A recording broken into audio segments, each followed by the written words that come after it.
Alright, hello everyone, JG1 Barton here, and this is a follow-up video to the video that iFly Central did comparing the Albatross D.III to the Albatross D.5A.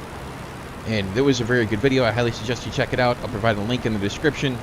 However, I did have a couple of problems with the video, specifically the comparison between the turn rate of the Albatross D.III and the Albatross D.5A. The test that they performed wasn't very specific. I think iFly Central was trying too hard to lead Hell's Angel in the turn. He wasn't exactly flying directly behind or trying to match Hell's Angel's flight path. But even still, such a test is fairly subjective. I want to do something that was a little bit more objective. I did a little bit different methods. I flew both the Albatross D.III, which is what I'm flying right now, and then I flew the Albatross D.5, and the test that I did was I flew them over the exact same area and the exact same mission, so they were under the exact same conditions, the exact same altitude, temperature, everything, and I started to throw them into a right-hand turn as hard as they could go, and I dropped them down to about 200 meters above ground according to the pop-up gauges. And they were down to about 120 kilometers an hour. It's about where I found the best turn speed for the Albatross D.III in a sustained turn, like a maximum speed turn, and it's sustained. So you drop all of your energy, and then you pull or you let back up off the stick to maintain your energy, but trying to turn the smallest possible turn rate that you can get out of the aircraft. And it turns out that's right around 120, 125 kilometers an hour for both the Albatross D.III and the D.5A. However, the main thing that I noticed that was the difference between the Albatross D.III and the D.5 was the stability. The D.III seemed during the test to be pretty ham-fisted. You can see here, if you really pay attention to the wings, you can see it buffeting. It's kind of vibrating as it comes around the turn. And you can't see it, but I have to really control the plane, the counter control the aircraft to keep the nose at a certain level. It's really hard to be extremely precise with it in this kind of an engagement, or in this kind of a turn, and that's a bit of a problem, especially in a fight, especially trying to control and maneuver and turn with an opponent who's trying to shake you and still get a shot. It's not impossible. The Albatross D.III is still a great aircraft, still a very stable guns platform, very excellent fighter. However, there's still, a lot of chatter between pilots about which one's better, the D.III and the D.5. Some people have their preferences. Personally, I prefer the D.5 over the D.III, and making this video really just confirmed that for me. I did get the same results that iFly Central did, that the D.III turns slower, retains energy less, and it's a little bit harder to fly in that kind of an environment where you're trying to do a max turn rate, a sustained max turn. The D.III specifically came out to about 12 seconds for a 360-degree turn at 120 kilometers an hour.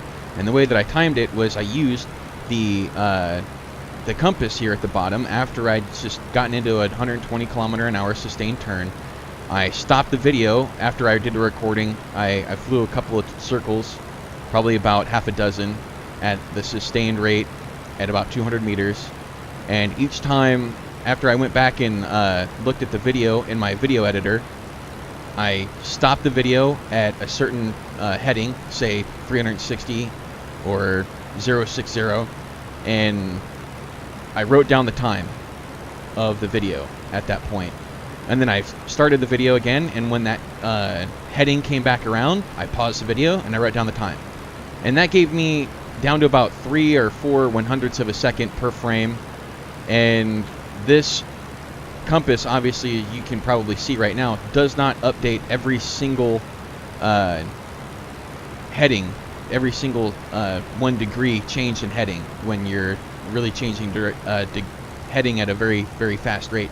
So you get about a plus or minus 5 degree error with that and using that method, but still very accurate for the method that we're using. The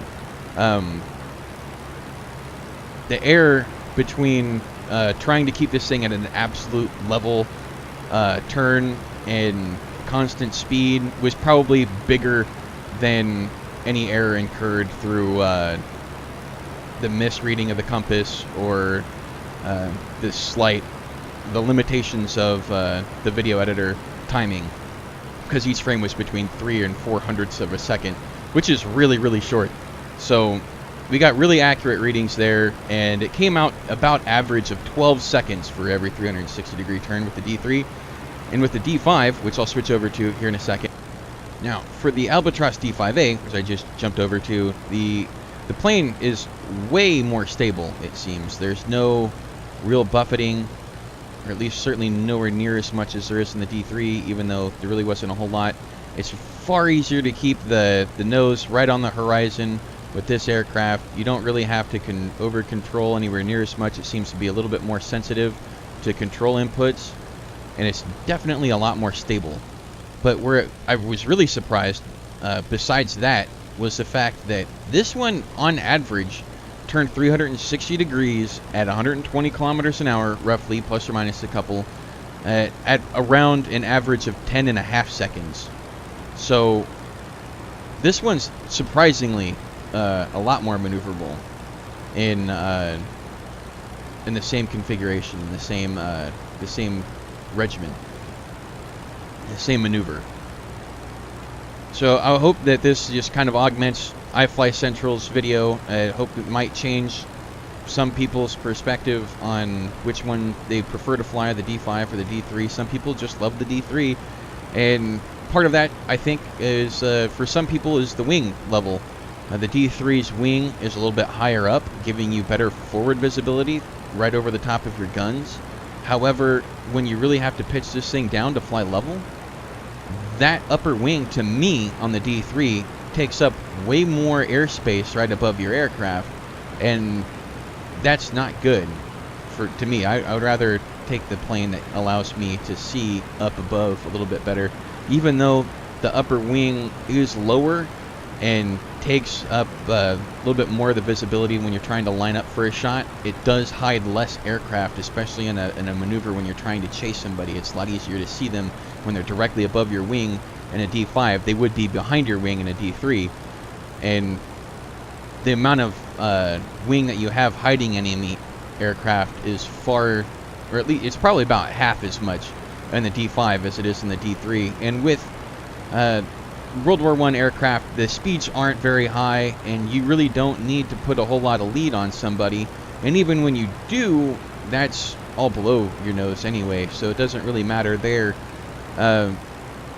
I find the stability and the turn rate to be far superior in the D.5. Well, not really far superior, but superior enough that I would prefer to fly the D.5 over the D.III, given the option. iFly Central, I think, in his video said that some people, or at least he thinks, maybe, I'm not sure if this was me quoting him, but I'm sure that in his videos he said that somebody, I'm not sure if it was him, but somebody, I guess, thinks that the D.III is a little bit more durable than the D.5, and I find personally, in my subjective opinion, that the D.5 is a little bit more durable than the Albatros D.III, especially when you start to get at higher speeds and roll. When you get to a higher speed and you start doing rolling maneuvers, I find that the D.III you have to be a little bit more ginger with, you have to be a little bit more careful with, because it will shed the wings a little bit easier. The D.5 doesn't have much better quality of wings. However, this little wing spar, it really isn't in all D.5s, depending on what your skin you're using is, but I find personally that the D.5 is a little bit more structurally secure and a little bit better built than the Albatros D.III. And like I said before, anytime I get the opportunity, I'll fly a D.5 over a D.III, and what I tested here and the results that I got just kind of more validated that a little bit more. And so I hope you guys can use this data, and let me know what you guys think. Again, go check out iFly Central's channel. He's got a lot of great videos in there, a lot of good information. Give him some love. Like, subscribe to my channel, and share this video if you want. Barton out. See you guys later.